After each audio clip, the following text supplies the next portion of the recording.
Você já tentou comprar uma casa na planta? Você chega lá no lugar e tem lá um mostruário de como seria a casa. Às vezes tem até uma casa modelo construída e você entra ali e vê como é que é o apartamento, né? Mas você, quando chega no lugar, não tem nada. Só tem o chão. Se muito, tem um chão riscado, tem um baldame, tem ali um alicerce pré-posto para que você entenda ali o espaço que será a casa. Mas tudo que você tem é uma planta, é um projeto, é uma maquete daquilo que será a partir do momento em que você assina um documento ao parecido. Você talvez nunca tenha comprado uma casa na planta, mas você já construiu uma casa? Ou você já reformou uma casa? Imagina a experiência de você ter uma casa e ter que construí-la do zero. Ali no condomínio onde o pastor Valbert mora, onde outros irmãos da igreja moram também, tem muitas casas sendo construídas. E você chega lá e geralmente tem uma casa de apoio. Não sei se vocês já viram isso. Tem todo o lote lá da casa que vai ser construída, mas aí tem tipo um casebrezinho construído, onde às vezes fica ali os materiais de construção, fica ali algum equipamento, tem um banheiro, onde as pessoas vão usar como base, como apoio, para poder então construir a coisa em si, no fim das contas. Ou então uma reforma. E quando você reforma uma casa, você vai ter que usar várias coisas. Você tem uns andaimes que você coloca, você põe umas escoras, você tem várias estruturas que você usa para construir a coisa em si. Certas estruturas temporárias. A planta é por enquanto, é temporária, porque depois você tem a casa construída. A casinha de apoio, ela é temporária, porque no fim das contas a casa vai ser posta lá. A escora, o andaime, fica lá por enquanto. Depois ela sai, porque ela dá lugar à coisa em si. Imagina a loucura de você receber a casa que você comprou na planta. Você comprou a casa na planta, você pagou, você esperou o prazo normal, o prazo não foi cumprido, você processou a empresa, que como funciona toda vez que você compra casa na planta, né? Você vai para a justiça, demora 2, 3 anos de atraso, aí a casa vem, como todo mundo que compra casa na planta. E você entra na sua casa, aí você pensa e diz, mas bom era a planta mesmo. Bom era estar na planta. Ou você termina a reforma, e você entra na casa e diz, mas sabe o que é que eu sinto falta? Sinto tanta falta dos andaimes. Eu sinto falta das escoras. Eu queria botar umas escoras aqui. Quer saber? Eu terminei minha construção, mas seria tão legal ter uns andaimes aqui na entrada.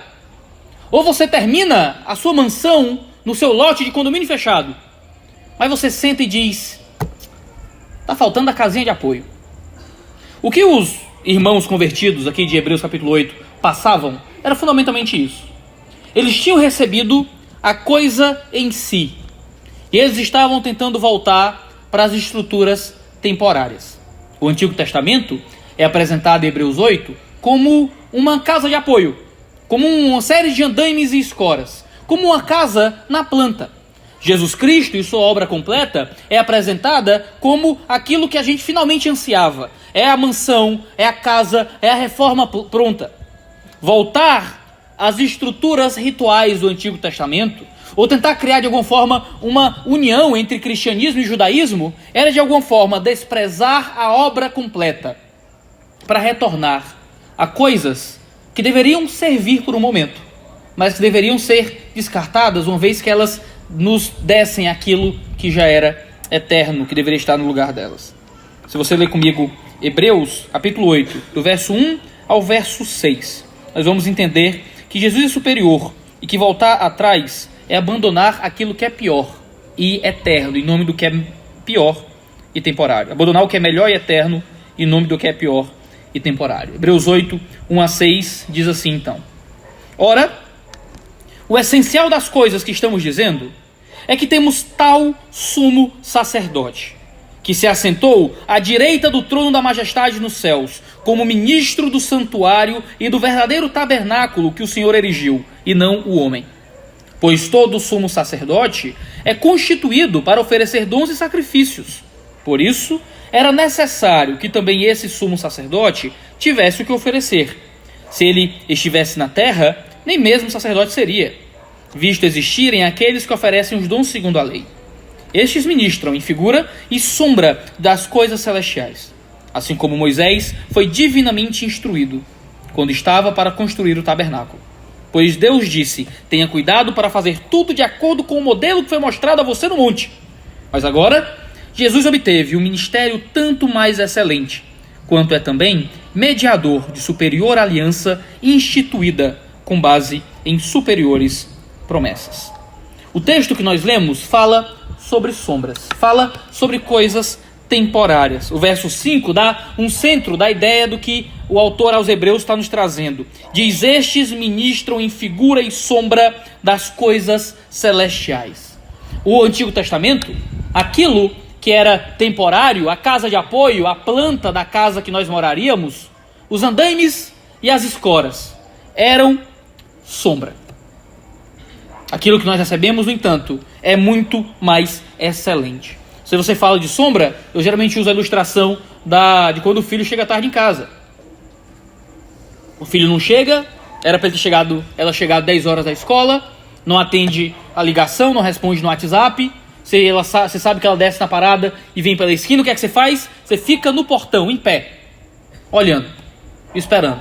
E é tarde da noite e a sombra está vindo. E você vê, desceu uma pessoa, está vindo de longe, e você tenta reconhecer pela sombra. Olha, o andado é parecido, olha, a mochila talvez seja dela, e quando chega, não é minha filha. E você fica em pé no portão, tentando distinguir sombras, até que uma hora, desce uma sombra. E anda igual sua filha, e usa uma roupa parecida com sua filha, e tem uma mochila como a da sua filha, e ela vai se aproximando, e à medida que a sombra se aproxima, vai ficando menos sombra e mais coisa em si, e vai havendo mais nitidez, até que se aproxima e você vê, e você se alegra que chegou aquele que você esperava. O Antigo Testamento, o ministério do Antigo Testamento, era um ministério de sombra.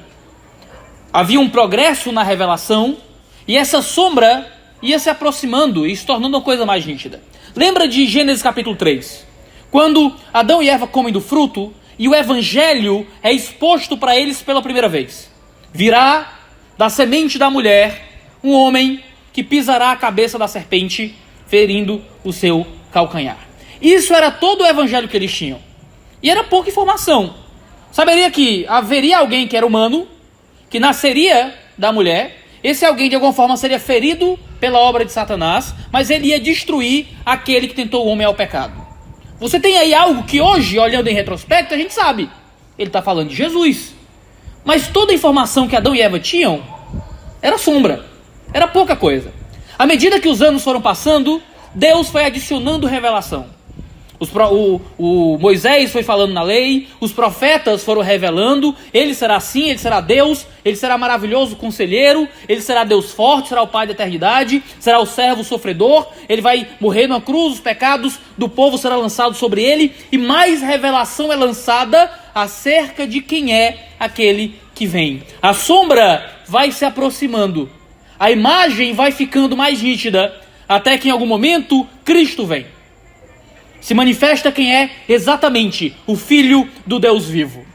Nós o encontramos, nós o vemos, nós o seguimos. Qual é o absurdo? O absurdo é a tua filha chegar em casa e você continuar no portão, distinguindo sombras. Ora, mas sua filha já chegou, por que é que você está esperando para ver quem mais desce do ônibus ali na esquina para tentar definir quem vem e quem não vem? Isso é um absurdo. E este é o absurdo de esquecer, de rejeitar aquilo que Jesus fez para voltar às sombras dos rituais do Antigo Testamento. Muitas vezes a gente tenta não voltar, mas apenas adicionar. Os irmãos aqui de Hebreus 13, de Hebreus 8, eles não eram só irmãos que estavam tentando voltar ao judaísmo. Eles eram irmãos que estavam tentando adicionar judaísmo. Ou seja, eles não estavam deixando o cristianismo para virar judeu. Eles estavam tentando continuar no cristianismo, mas adicionar elementos do judaísmo. A gente já viu isso em vários sermões passados aqui na série em Hebreus. Esses irmãos queriam tanto a coisa em si, que era o Cristo, quanto as sombras dos ministérios passados. Qual era o problema? O problema é que eles não entenderam que o que veio antes era sombra.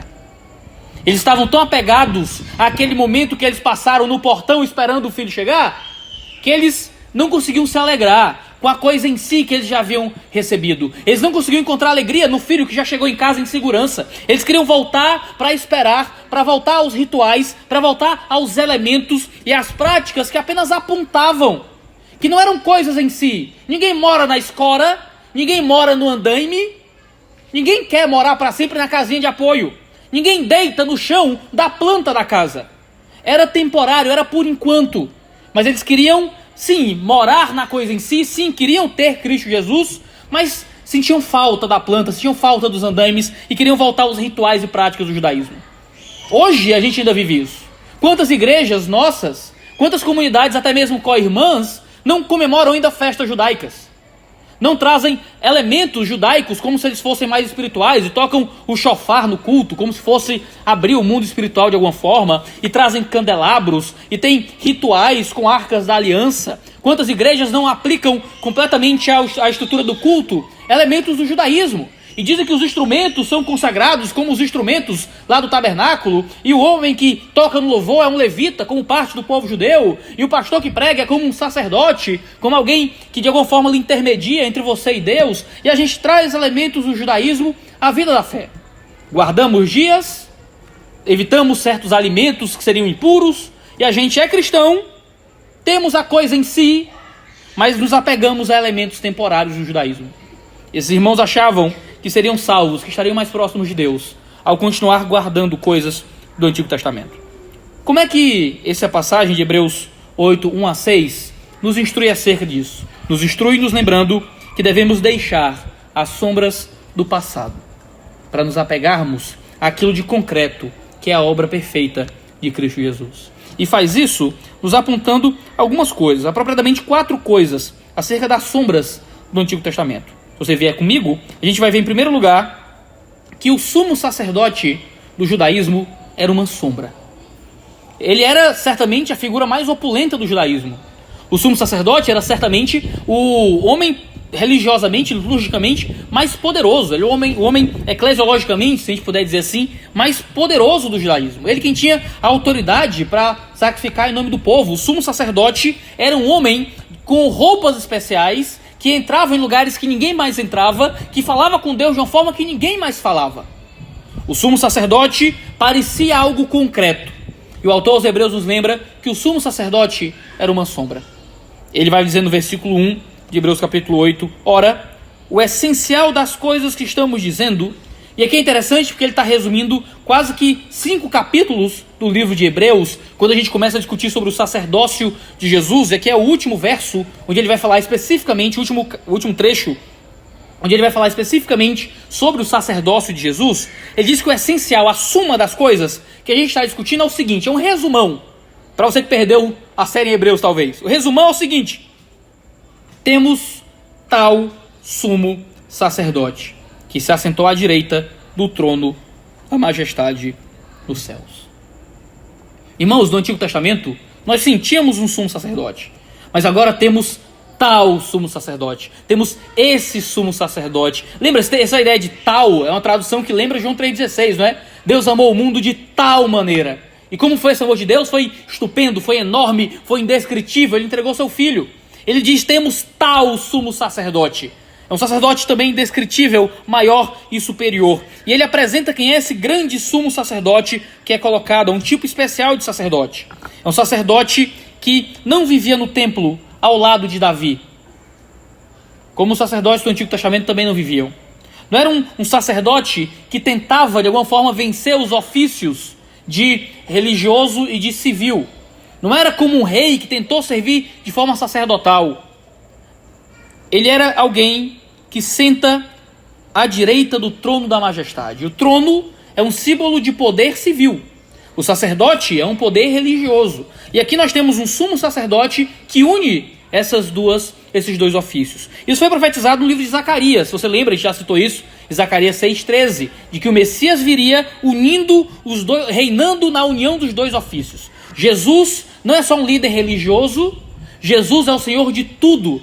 Daquilo que é devocional, daquilo que é cultico, daquilo que é moral, daquilo que é civil, daquilo que é intelectual, daquilo que diz respeito aos nossos relacionamentos com a humanidade, em cada área da nossa vida. Ele reina, ele medeia, ele reina e ele nos relaciona diretamente com o Senhor.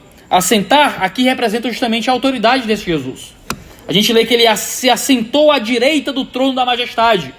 Vocês estão todos sentados aí, né? Mas no judaísmo, estar sentado era um traço de autoridade. Na sinagoga, se fosse o modelo que a gente seguiria aqui no culto, vocês estariam todos em pé e eu estaria sentado trazendo o ensino.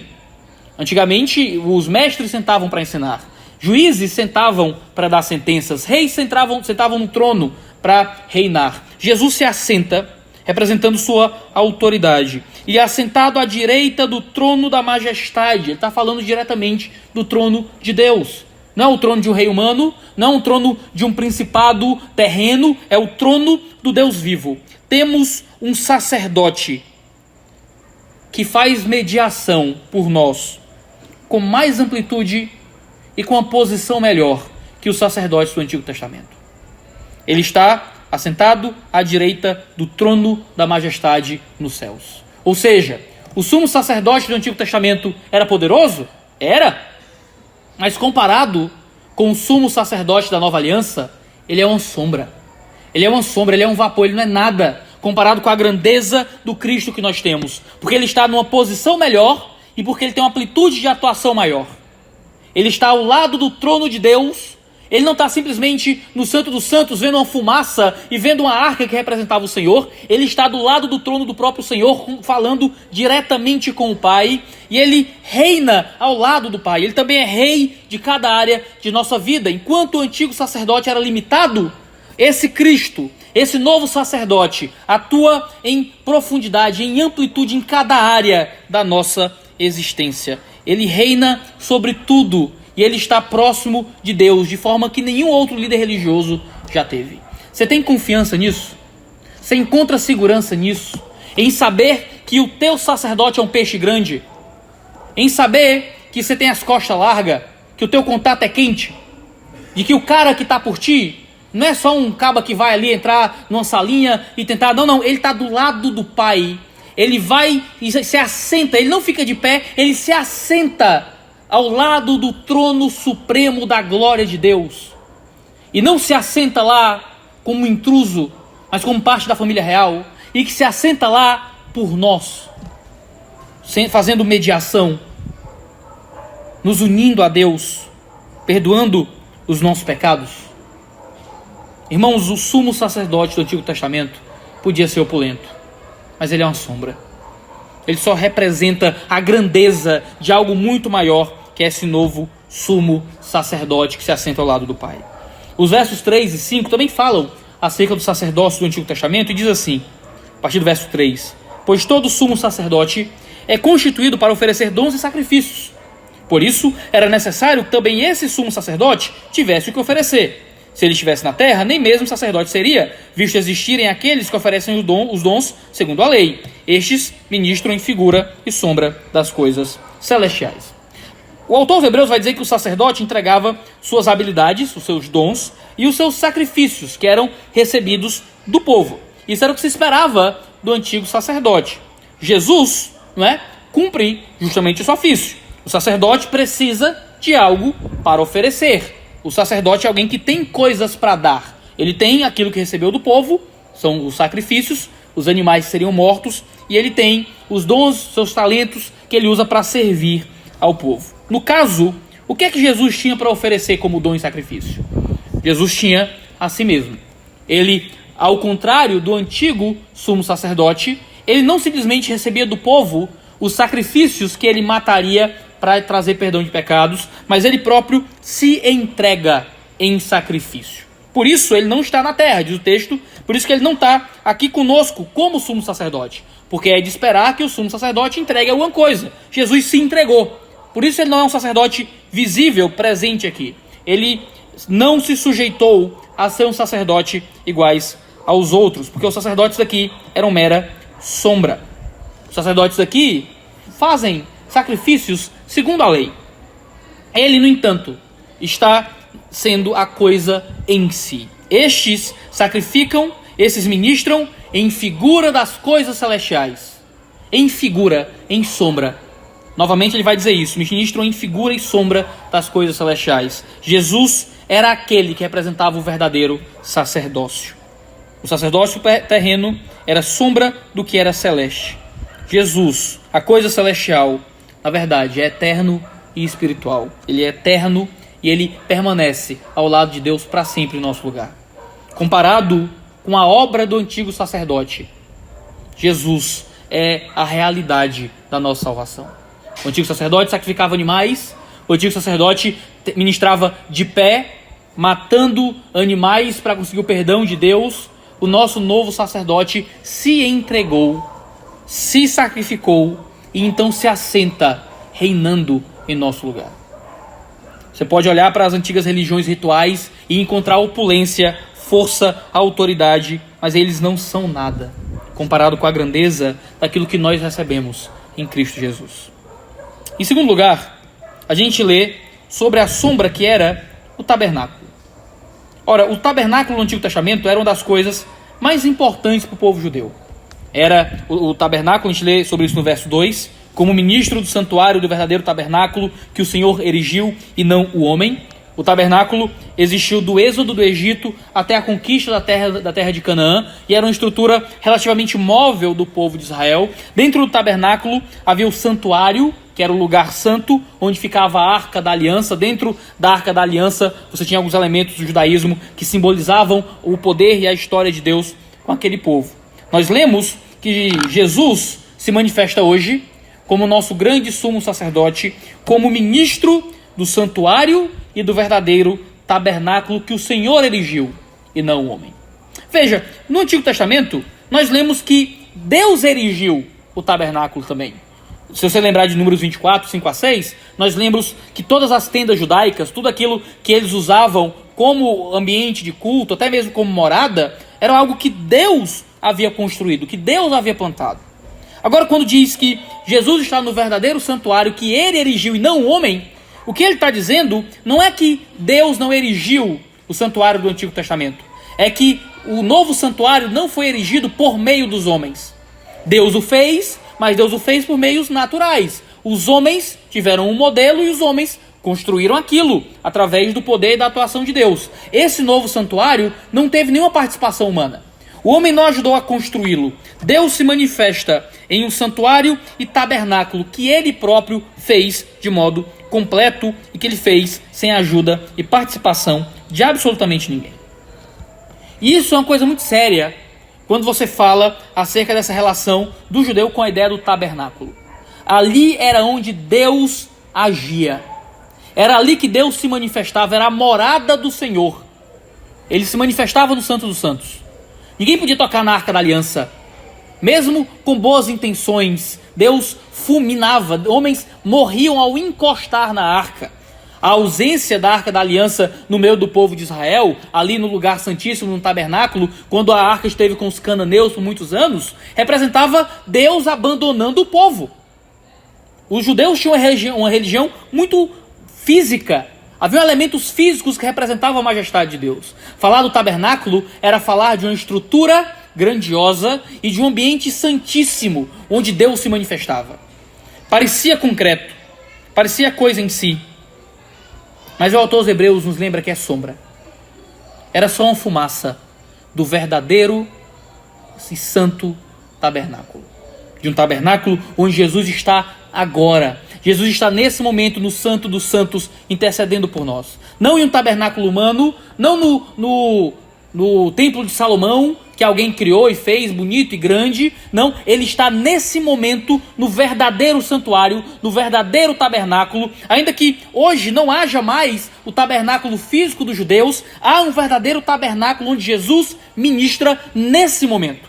Um tabernáculo que não tem participação nossa, porque nós não participamos da nossa salvação. É um tabernáculo que Deus montou e fez sozinho, construído pelas mãos de Deus, não pelas nossas. A gente não teve nenhuma participação em colocar um tijolo em cima do outro.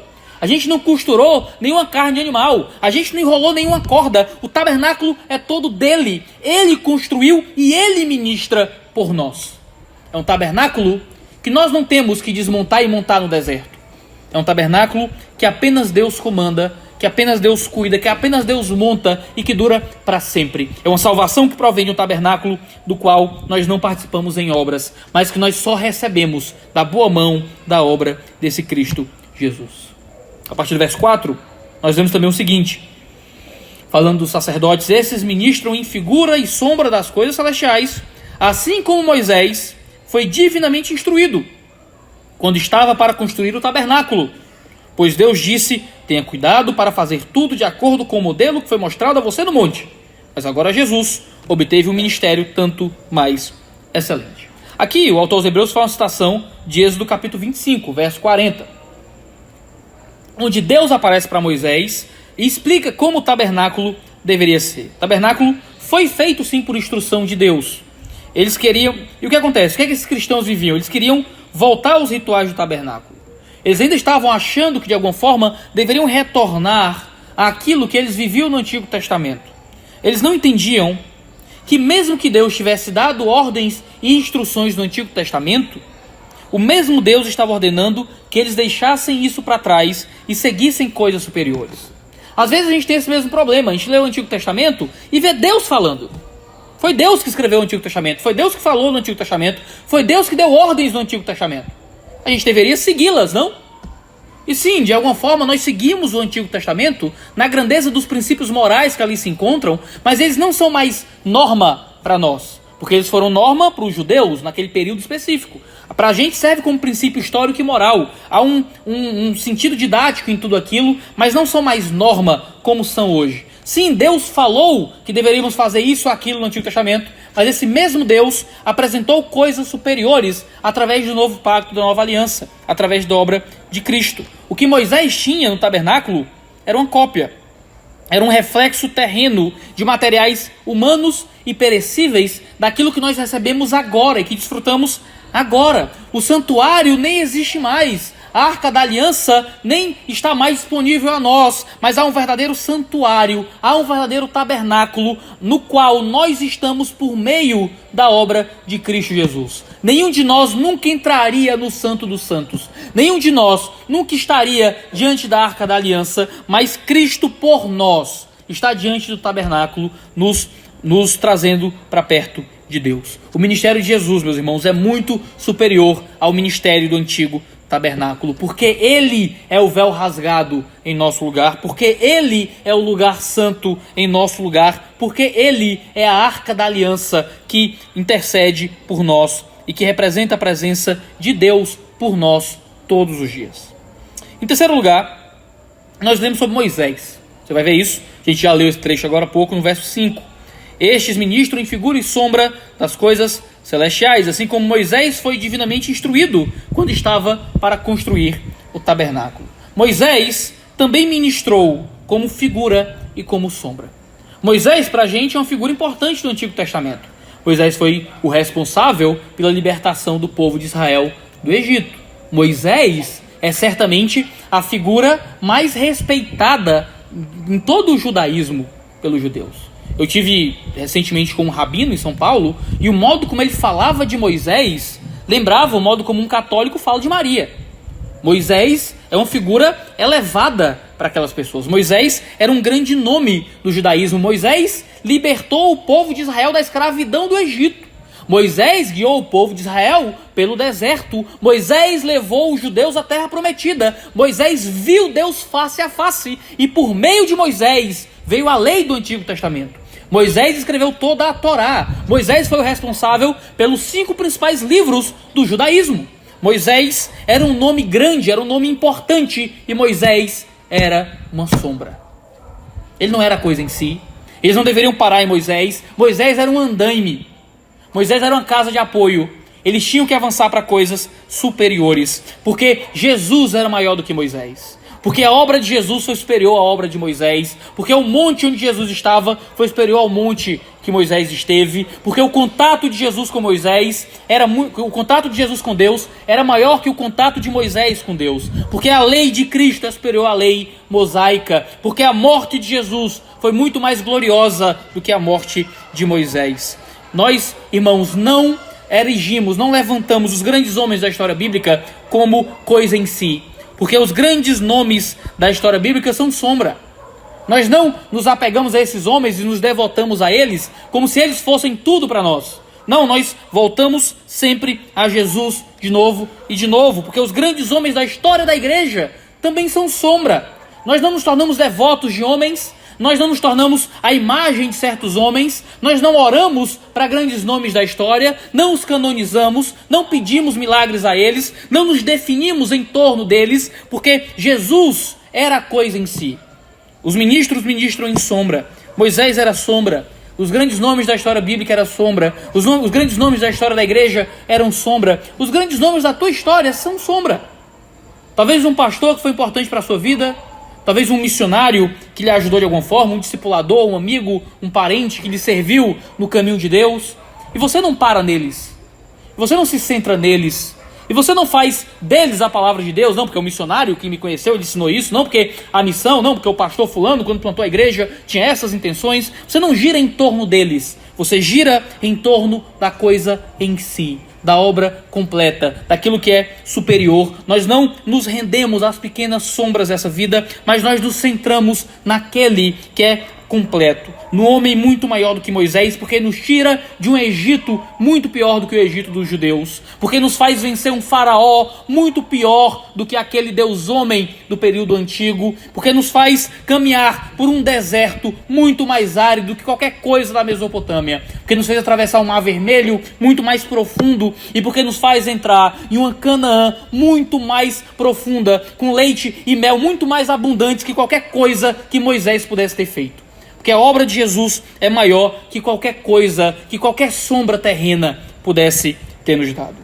Em quarto lugar, e é o último ponto, a própria antiga aliança, de forma completa, era uma sombra daquilo que Jesus veio fazer por nós. E aqui a gente chega no verso 6, que é o último verso que a gente vai ler hoje. O verso 6 diz assim: mas agora Jesus obteve um ministério tanto mais excelente, quanto é também mediador de superior aliança, instituída com base em superiores promessas. Jesus teve um ministério superior, um ministério muito maior do que os ministérios do Antigo Testamento, um ministério muito maior que qualquer ministério de qualquer homem, um ministério muito mais útil, um ministério que faz muito mais diferença em nossa vida, um ministério excelente. Por quê? Porque o ministério de Jesus é maior. Por que que ele é a coisa em si e os outros são sombra? Porque ele é o mediador de uma aliança superior baseada em promessas superiores. Uma aliança, irmãos, é um contrato, é um pacto feito entre duas pessoas com regras, deveres, com objetivos, razões, com você faz uma coisa, você me dá uma vantagem, eu tenho um contrato com você, eu tenho que devolver alguma coisa em troca disso. Jesus nos dá uma aliança superior, maior do que a antiga aliança, muito mais gloriosa que a antiga aliança. A aliança que Deus fez com os judeus é uma sombra comparada com a aliança que ele faz com a sua igreja. Ele é o mediador. A ideia aqui de mediador é a ideia de intermediário e de garantia.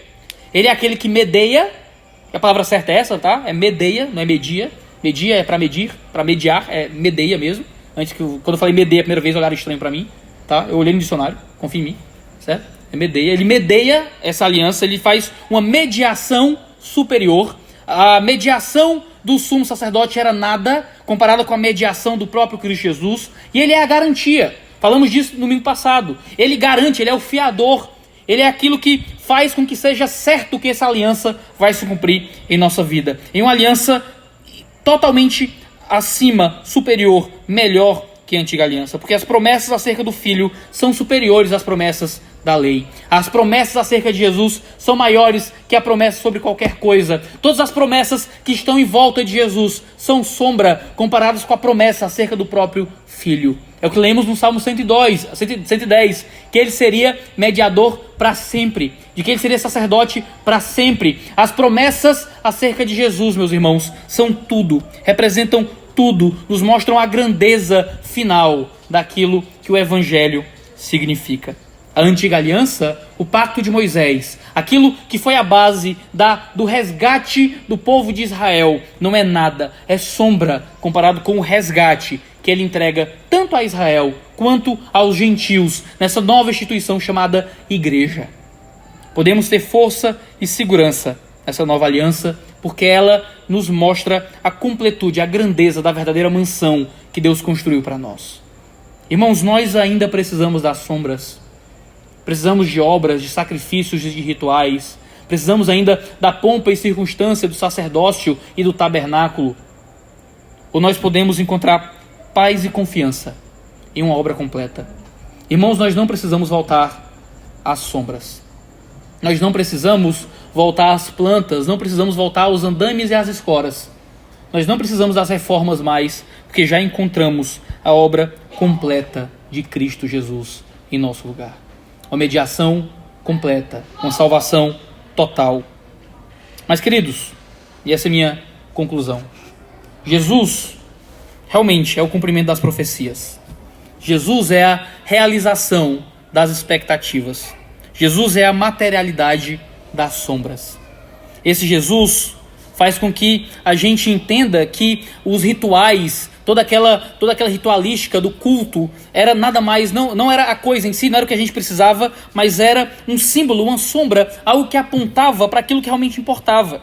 Os judeus viviam apegados a maquetes da mansão da obra de Cristo, seguindo rituais que eram apenas encenações da grande peça no palco de Deus.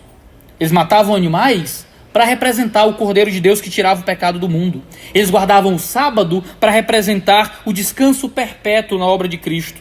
Eles circuncidavam os prepúcios para representar a circuncisão do nosso coração através da obra perfeita de Jesus. Eles olhavam a serpente de bronze no alto do poste para representar a cura que vinha do Cristo erigido na cruz. Eles atravessavam o véu do santuário para representar o corpo partido em nosso lugar no madeiro. Hoje, irmãos, nós não temos mais a representação, nós temos a manifestação completa da vontade de Deus aos homens através de Cristo Jesus. No entanto, nós também estamos em sombras. Nós ainda não temos, de fato, a coisa em si.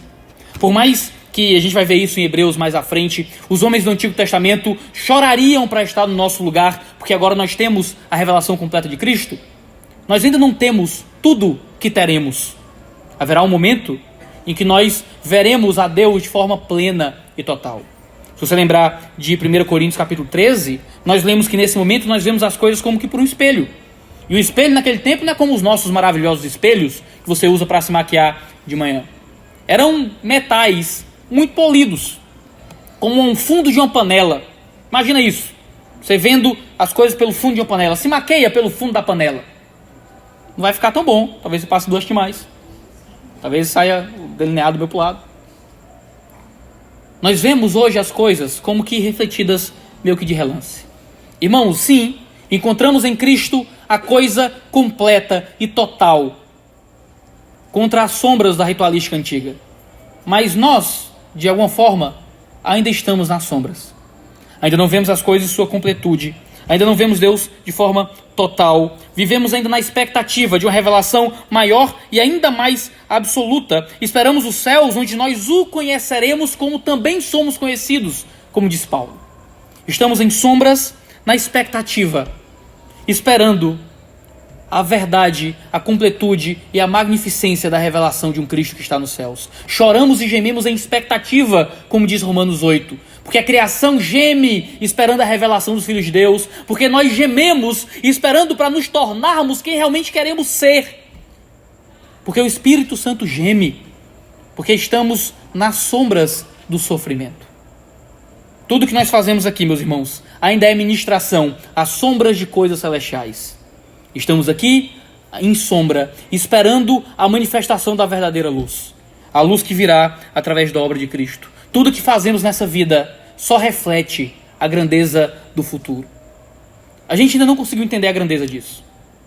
A gente não consegue nem arranhar a casca, que é a grandeza de vivermos à sombra da coisa em si. Filósofos do passado tentavam explicar isso de alguma forma, mas não chegam nem perto do que é a profundidade de termos uma manifestação de quem nós somos de fato na eternidade, uma manifestação de quem o mundo deve ser, porque o que o mundo é, isso está fora do mundo. Porque quem nós somos está fora desse tempo. Porque quem é Cristo Jesus nos é revelado em profundidade, mas passaremos a eternidade da eternidade, recebendo mais da graça e da glória e da manifestação da beleza de quem é esse Jesus. Irmãos, essa vida é sombra. Tudo que essa vida pode dar é sombra, é vapor, é trevas. Nós estamos ansiosos por aquilo que o mundo realmente é. Estamos ansiosos para nos tornar quem realmente nós somos. Estamos ansiosos para receber do Cristo que nós adoramos. Irmãos, quão triste é achar que isso aqui é o final. achar que isso aqui é tudo que nós temos, nos apegarmos a essa vida, nos agarrarmos com toda a força a cada gotinha dos prazeres da existência, nos agarrarmos à ganância, nos agarrarmos aos prazeres, nos agarrarmos aos nossos projetos pessoais de poder e de crescimento, nos agarrarmos às pequenas emoções que vão surgindo, aos pequenos sensos de valor e propósito, nos agarrarmos a essa vida, matarmos e morrermos por essa vida e esquecermos que estamos no mar de sombras. Que isso aqui passa, que é breve, que estamos à sombra da coisa que virá, do que realmente importa. Significa muito pouco, irmão. O teu salário significa muito pouco. A tua formação significa muito pouco. O teu sucesso significa muito pouco. Aquilo que você tem, que você conquista, que você recebe, significa muito pouco. Porque estamos nas sombras ainda. Porque estamos no andaime. Porque ainda estamos debaixo da escora. Ei, irmãos, a gente ainda está na casa na planta. Um dia teremos a nossa casa real. Um dia as escoras vão ser derrubadas. Um dia os andaimes serão retirados. E nós encontraremos de fato aquilo que Deus espera de nós. E aquilo que é a completude e a eternidade da nossa existência. Estamos aqui por enquanto. E sim, servimos nas sombras. E sim, nos esforçamos no escuro. E sim, nós vemos por um espelho e nos apegamos àquilo que podemos ver. Porque de alguma forma o que temos agora já é revelação da grandeza de Deus. Mas comparado com o que teremos, meus irmãos, levamos essa vida numa expectativa de sair dela, de encontrar algo muito maior. Eu quero encerrar com a leitura. Eu quero ler um trecho de Crônicas de Nárnia. Não sei se vocês já ouviram falar. É um livro do C.S. Lewis, certo? Eu tenho essa versão completa aqui. Se você ainda não leu, faça esse favor à sua vida. E na minha edição, uma série de livros. Aqui eu tenho um volume único com todos os livros. O último livro se chama A Última Batalha, que é basicamente o apocalipse de Nárnia. É o grande Armagedon, é o fim de tudo. Eu vou estragar o final para você, obviamente, mas eu juro que vale a pena. Vale a pena você ler tudo depois. Se você não leu ainda, você merece ter o final estragado, certo? Mas no final de Nárnia, você tem um apocalipse. O mundo acaba. A verdade é essa. Assim como no primeiro livro há a criação de Nárnia, no último livro há o fim de Nárnia. Existe um juízo final. Aslan é um leão que representa Cristo Jesus, aparece, separa os justos à sua direita, os ímpios à sua esquerda, e então ele destrói Nárnia. Nárnia, o reino fantástico, que representa o reino de Deus, desaparece. E os nossos heróis na história, então, são transportados para outro lugar. Eles entram por uma porta e estão ali com animais falantes, como é costumeiro no reino de Nárnia, como uma fábula cristã, e eles estão ali se perguntando onde eles estão. E então uma águia que está com eles voa e procura e desce gente. Eu acho que a gente está em Nárnia. Porque tudo que eu vejo, está ali o lugar tal, tudo isso aqui parece Nárnia. E as crianças ficam chocadas, porque olha, não parece Nárnia, mas não é Nárnia, é diferente de Nárnia. Então o Pedro, aqui na história, fica chocado. Ele diz, mas como nós estamos em Nárnia? Aslan, o leão que representa Jesus, disse que nós, os mais velhos, nunca mais regressaríamos a Nárnia. E aqui estamos nós. E, no entanto, a águia que voou e viu os mundos responde. Aliás, o Lorde de Gore responde falando para a águia. Falando sobre a águia e falando para Pedro. Diz assim, ouça, Pedro, quando Aslan disse que vocês nunca mais poderiam voltar a Nárnia, ele se referia à Nárnia que você estava pensando. A Nárnia que vocês viviam. Aquela, porém, não era a verdadeira Nárnia. Ela teve um começo e um fim. Era apenas uma sombra. Uma cópia da verdadeira Nárnia, que sempre existiu e sempre existirá aqui. Da mesma forma que o nosso mundo é apenas uma sombra ou uma cópia de algo do verdadeiro mundo de Aslan. Lúcia, você não precisa chorar por Nárnia. Todas as criaturas, tudo o que importava da velha Nárnia foi trazido para a verdadeira Nárnia. Tudo é diferente, sim. Tão diferente quanto a coisa real difere de sua sombra. Ou como a vida real difere de um sonho. Então, eles começam a conversar e um dos animais que estavam com eles, um unicórnio, começa a descrever que onde eles estavam, aquela nova Nárnia, aquela verdadeira terra, que sim, representava o céu, era como olhar para uma praia, ou para um campo bonito, ou para uma falésia, ou para montanhas, ou a partir de uma janela, ou a partir de um espelho. E ele diz, você imagina de frente para uma janela, e você está vendo a paisagem mais linda do mundo. Aí você se vira, e na parede de trás há um espelho, e você agora vê a mesma imagem, mas através do espelho. E ele diz, o mundo que nós vivemos hoje é por um espelho. A velha Nárnia era um espelho, agora nós vemos a coisa pela janela, nós vemos a coisa em si. Diz o texto, então, através da pena do Lewis, que o unicórnio cravou a pata dianteira no chão, relinchou e depois exclamou: finalmente voltei para casa.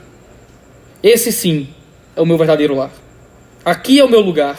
É esta terra pela qual tenho aspirado a vida inteira, embora até agora não a conhecesse. A razão por que amávamos a antiga Nárnia é que ela, às vezes, se parecia um pouquinho com isso aqui. E essa é a razão, irmãos, porque nós ainda fazemos alguma coisa por esse mundo. Essa é a razão porque nós ainda amamos essa terra e vivemos e lutamos e trabalhamos para fazer alguma coisa nesse mundo. É porque às vezes isso lembra um pouquinho o que há de esperar. Nós nos alegramos, nós rimos, nós nos divertimos, nós encontramos prazeres, nós encontramos graça, porque no fim das contas há alguma semelhança entre essa Nárnia terrena e aquilo de eterno de fato que é esperado e que receberemos através de Cristo. Estamos em sombra e a vantagem dessa sombra é porque lembra um pouquinho a grandeza daquilo que teremos para sempre em Cristo Jesus na cruz. Aslan aparece na história e ele diz para os jovens que estão ali finalmente nos céus: acabou-se o sonho, rompeu amanhã. Então Lewis encerra, é o último parágrafo do último livro de A Crônica de Nárnia. Ele diz: e à medida que ele, aqui Aslan representando Jesus, falava, já não lhes parecia mais um leão. E as coisas que começaram a acontecer a partir daquele momento eram tão lindas e grandiosas que não consigo descrevê-las. Para nós, esse é o fim de todas as histórias. E podemos dizer com absoluta certeza que todos viveram felizes para sempre. Para eles, porém, este foi apenas o começo da verdadeira história. Toda a vida deles neste mundo e todas as suas aventuras em Nárnia haviam sido apenas a capa e a primeira página do livro. Agora, finalmente, estavam começando o capítulo 1 da grande história que ninguém jamais leu. A história que continua eternamente e na qual cada capítulo é muito melhor que o anterior. Irmãos, estamos em sombras, mas um dia estaremos na grande história. Foi o primeiro capítulo, irmãos. Estamos na primeira página. Um dia as sombras vão acabar e a gente vai conhecer o verdadeiro reino de Aslan.